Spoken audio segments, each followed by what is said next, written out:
একটি সম্ভ্রান্ত পরিবারের চাকরিওয়ালা ছেলে আমি, আমার এক ভাই আর বাবা-মা, এই নিয়েই আমাদের পরিবার কাজের সূত্রে গ্রাম থেকে শহরে চলে আসতে হয় আমার। আর তারপরেই বাবা-মায়ের পছন্দের বিয়ে হয় আমার পল্লবীর সাথে। প্রথম দেখাতেই ওর প্রেমে পড়ে গেছিলাম আমি।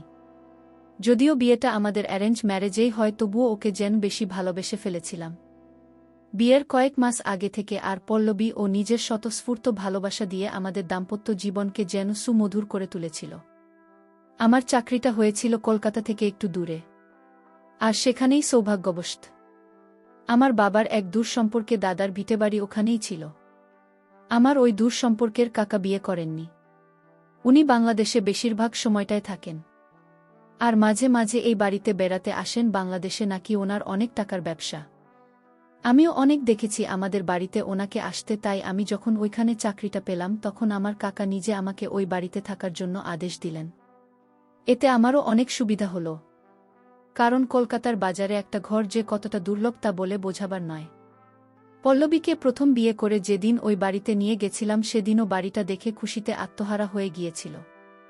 বাড়িতে 2 তালা, নিচের দিকে 2টা রুম, একটা কিচেন ও অন্যটি গেস্ট রুম, আর বসার জন্য মাঝখানে প্রশস্ত জায়গা, আর দোতলায় 2টি রুম ও বাদিকে সুন্দর খোলার ব্যালকনি, যেখানে প্রতিদিন সকালে আলো আলোকিত হয়ে সূর্যকে গিলে নেওয়া যায়।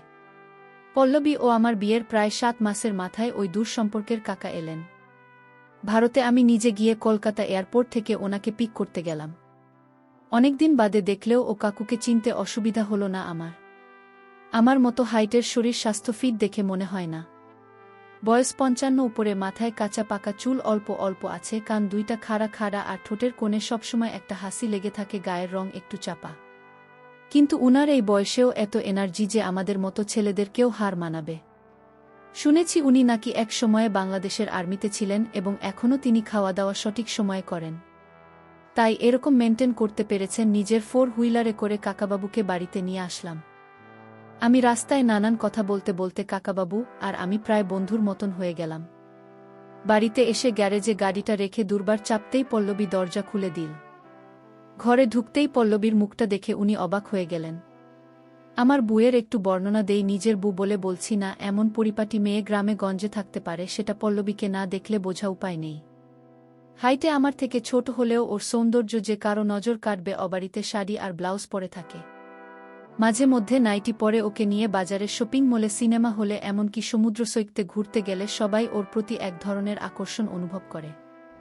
যাই হোক, আমার ওই কাকার পল্লবীকে দেখে থমকে যাওয়ার কারণটা আমি ওনার চোখ দেখেই বুঝতে পেরে গেছি। ওনার চোখ তখন সোজা পল্লবীর গোছালো শাড়ির দিকে ছিল।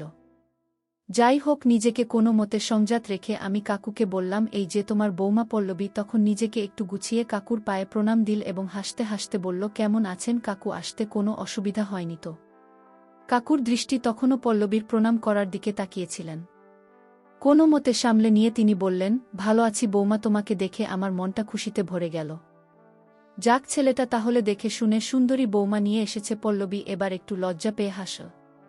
কাকু তখন বলল, বৌমাকে প্রথম দেখলাম কিছু দেব না বলতে বলতেই গলা থেকে মোটা একটা সোনার চেন বের করে পল্লবীর হাতে দিয়ে বলল, এটা পরে নাও গোমা, তোমার জন্য কিছু আনতে পারিনি তো, এই কদিন থাকব তোমাদের বাড়ি, তখন তোমাকে কিছু বানিয়ে দেব। পল্লবী ও আমি দুজনেই দেখলাম কাকুর দেওয়া সোনার চেনটার দাম কিছু না হলেও 80-90 এর নিচে নয়। মেয়েরা সোনা পেলে কত খুশি হয় সেটা আর বলে বোঝানো দরকার হয় না। তেমনটাই হলো। পল্লবীর সাথেও খুশি হয়ে কাকুকে বলল, এটা তো আপনারই বাড়ি, আপনি যতদিন ইচ্ছা এখানে থাকবেন, আপনার সেবা করতে পেরে আমরা খুশি হব। কাকু এবার হাসতে হাসতে বলল, এই তো আমার বৌমার মনটা খুব বড়। আমি সত্যিই খুশি হয়েছি বলতে বলতেই পল্লবীকে আশীর্বাদ করলেন। উপরের 2টা রুমের একটাতে আমরা থাকি আর একটা খালি থাকে, ওটাকে আজ সকালে পরিষ্কার করে পল্লবী গুছিয়ে গাছে রেডি করে রেখেছে কাকুর জন্য। ঘরেই কাকুকে নিয়ে সবকিছু গুছিয়ে দিয়ে ব্যাগপত্র তুলে আমি নিচে এলাম। পল্লবী তখনও খুশিতে ডগমগ। নিচে এসে দেখে চেনটাও গলায় পরে নিয়েছে। আমিও খুব খুশি হলাম একা জেনে যে কাকু ওনার বৌমাকে পছন্দ করেছে। কাল রাতে গ্রামের বাড়িতে বাবা মার সাথে কথা বলতেই ওনারা বলেছিল, কাকুকে যদি খুশি করা যায় তবে সেটা আমাদের পক্ষে লাভজনক হবে। এমনিতেই এখন কাকুর আগে পিছে কেউ নেই। কাকুর এত বড় সম্পত্তি, তার উপর ভারতীয় না কেউ বলতে শুধুমাত্র আমরা। তাই এবার যদি আমরা ওনাকে খুশি করতে পারি, তবে হয়তো এই কলকাতার বাজারে এই জমির সহ বাড়িটা আমাদের নামে লিখে দিতে পারে। আর সোনা দানা টাকা পয়সা তো রয়েছেই।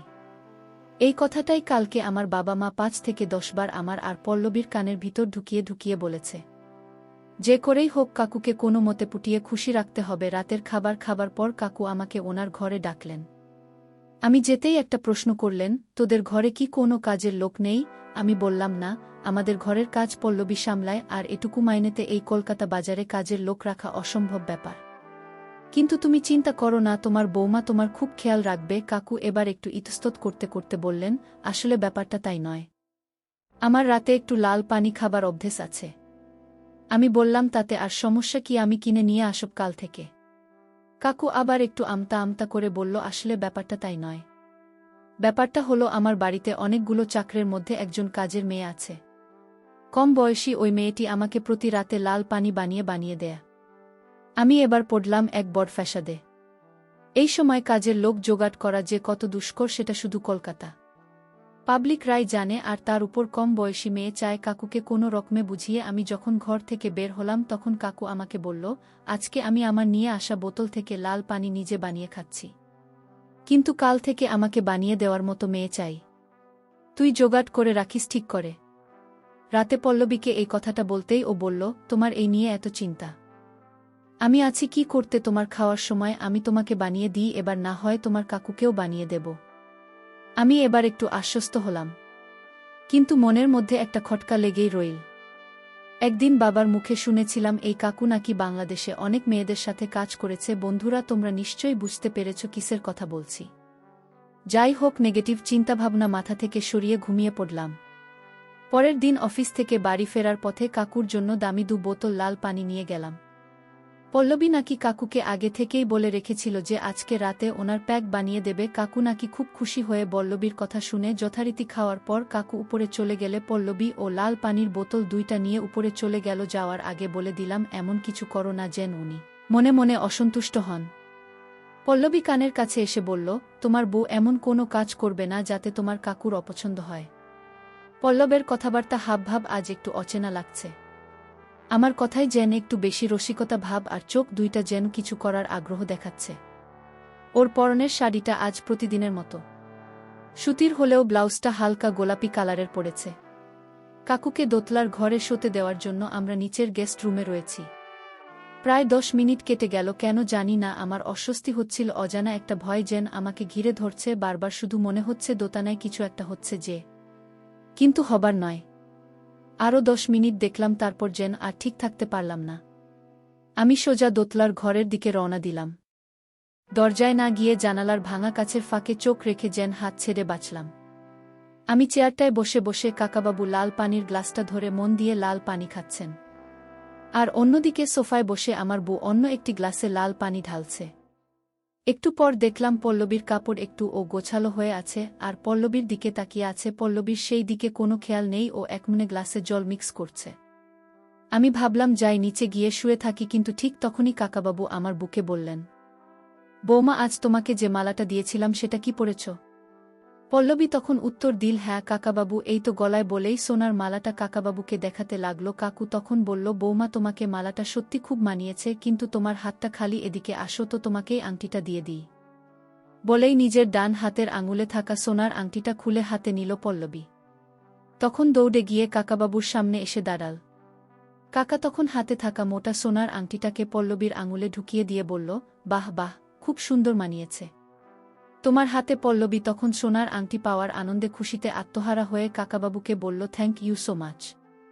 কাকাবাবু এবার একটু আবেগের বসেই বললেন, থ্যাংক ইউ বললে হবে না, এইভাবে আমার কাছে বসে লাল পানির প্যাক বানিয়ে দিতে হবে। তোমাকে পারবে তো বৌমা? মাথা নেড়ে সম্মতি জানিয়ে হাত বাড়িয়ে অন্য গ্লাসটি কাকাবাবুর হাতে দিয়ে বলল, ঠিক আছে, আমি এখানে বসছি। ওই ব্যাগটা শেষ করে কাকা বললেন, তোমার কোমরের সাইজও কত? পল্লবী প্রতি উত্তরে বলল, কেন, কোমরের সাইজও দিয়ে কি হবে? শুনি কাকাবাবু বললেন, ভাবছি কালকে তোমার জন্য একটা সোনার কোমর বন্ধনী বানিয়ে আনবো, কেমন হবে বলো তো? পল্লবী বলল, আমার কোমরের জন্য কোমর বন্ধ নিয়ে আনবে?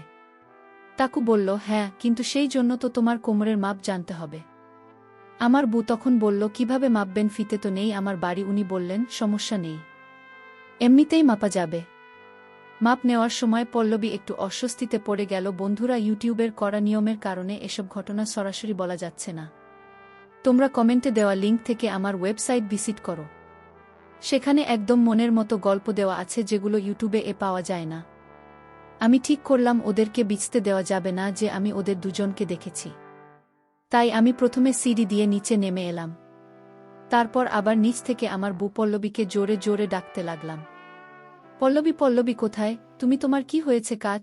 এটা বলতে বলতে সিঁড়িতে আওয়াজ করতে করতে ওদের ঘরে ঢুকে গেলাম। ঘরে ঢুকে পল্লবী নিজেকে গুছিয়ে কাকাবাবুর পাশে সোফায় বসে আছে। আমাকে দেখে একটা দোষমুখর ভাবে বলল, চলো কাকাবাবুর খাওয়া হয়ে গেছে, উনি এখন ঘুমাবেন। কাকাবাবু আমার দিকে এবার একটু রাগত চোখে তাকিয়ে বলল, হ্যাঁ, আজ আমার খাওয়া হয়ে গেছে। আমি আর কিছু না বলে পল্লবীকে নিয়ে নিচে রুমে চলে আসলাম। ঘরে ঢুকতেই ও ওই ঘরে হওয়া প্রত্যেকটা ঘটনা পুঙ্খানুপুঙ্খভাবে আমাকে বলে দিল কাকবাবু কি কি করেছে। আমি একদিকে আশ্বস্ত হলাম যে আর যাই হোক বউ আমার একদম লয়াল, ও আমাকে ভয়ে ভয়ে কথাগুলো বলতে বলতে প্রায় কেঁদে দিচ্ছিল। আমি ওকে সান্ত্বনা দিয়ে বললাম, ঠিক আছে, আমি বুঝতে পেরেছি তুমি যেটা করেছ সেটা আমার আর তোমার ভবিষ্যতের ভালোর জন্যই করেছ।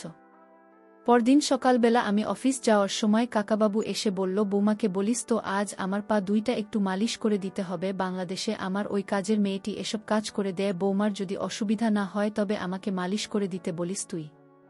আমি কাকাবাবুকে বললাম, এতে আর অসুবিধার কি আছে, তুমি নিশ্চিত থেকো ও তোমাকে তেল মালিশ করে দেবে। নিজের মন থেকে না চাইতেও আমার এ কথাগুলি বলতে হলো। আমি জানি আজ বাড়িতে আমি নেই দুপুরবেলায়, আর সেই ফাঁকে আমার বউ পল্লবী যদি উনার ঘরে গিয়ে তেল মালিশ করতে বসে তবে নির্ঘাত আজও কিছু একটা হবে। পল্লবীকে কথা বলতেই ও বুঝতে পারল আজ একা বাড়িতে কাকাবাবু ওকে দিয়ে কাজ করাবে। আমি অফিসে চলে আসার প্রায় 20 মিনিট পর কাকা ডাক দিল আমার বুকে। পল্লবী বুঝতে পারল মালিশ করার জন্য ডাকছে। পল্লবী আজও একটি সুতির শাড়ি ও হাতাকাটা ভাউজ পড়েছিল। আমি মনে মনে জানতাম কাকু আজও ওর দিকে তাকিয়ে থাকবে। পল্লবী তখন সেই একই অবস্থায় দোতলায় কাকুর ঘরে গিয়ে দেখল কাকু হেলান দিয়ে বসে আছেন। পাশে আছে একটি বাংলাদেশের আয়ুর্বেদিক তেলের শিশি। কাকু তখন পল্লবীকে বলল, আমি এসে তোমাকে অনেক জ্বালাচ্ছি তাই না? পল্লবী এবার একটু হেসে উত্তর দিল, আরে না না, এটা আবার জ্বালানো হলো নাকি? এটা তো আমার কর্তব্য আপনাকে খুশি রাখার জন্য। কাকাবাবু এবার একটু গম্ভীর হয়ে বলল, কালকে রাতের মতো তুমি তুমি করেই বলো, আপনি ডাক শুনতে ভালো লাগছে না। পল্লবী বলল, ঠিক আছে, তবে তুমি করেই বলছি। এবার পল্লবী কাকাবাবুর পা মালিশ করতে লাগল। এর মাঝে পল্লবীর কাপড় একটু অগোছালো হয়ে গেল। কাকাবাবু বলল, বৌমা আর তোমাকে মালিশ করতে হবে না, তুমি এবার উঠে আমার কাছে বস। পল্লবী উঠে কাকুর পাশে খাটে বসে পড়ল। কাকু বলল, বৌমা সত্যিই তুমি খুব ভালো মনের মেয়ে, তোমাকে নিজের ভেবে একটা কথা বলব, রাগ করবে না তো? পল্লবীর বুঝতে পারল পরবর্তী কথাটা কি হতে পারে। পল্লবীর গলা শুকিয়ে গেল, তবুও সেই অবস্থায় বলল, বলুন কাকাবাবু। কাকু বলল, কালকে মাপটা আমি ঠিকমতো নিতে পারিনি। আজ আমি বিকালে বাজারে সোনার দোকানে যাব, তাই আমি মাপটা সঠিকভাবে নিতে চাই, আর আজ দিনের আলোতে সেটা ভালো হবে। পল্লবী কোনোরকম বাধা না দিয়ে বলল, ঠিক আছে কাকু, আপনি মাপ নিন। কাকু তখন বলল, আজ কিন্তু ছেলে বাড়িতে নেই, তাই আজকে মাপ নিতে সমস্যা হবে না। ফাঁকা বাড়িতে দুজন অনেক সময় কাটাল। কাকাবাবুও সোনার চেন বানানোর মাপ নিল। এছাড়া কিছু ঘটনাও ঘটে গেল। বন্ধুরা, ইউটিউবের কড়া নিয়মের কারণে এসব ঘটনা সরাসরি বলা যাচ্ছে না। তোমরা কমেন্টে দেওয়া লিঙ্ক থেকে আমার ওয়েবসাইট ভিজিট করো। সেখানে একদম মনের মতো গল্প দেওয়া আছে যেগুলো ইউটিউবে পাওয়া যায় না। সময়ের সাথে সাথে আমার বউ আর আমার দূরত্ব বাড়তে থাকে। সোনার অলংকার আর টাকার লোভে আমার বউ প্রায় সময় কাকাবাবুকে মালিশ করতে যেত। সব কিছু জানা সত্ত্বেও আমিও কিছু বলতাম না।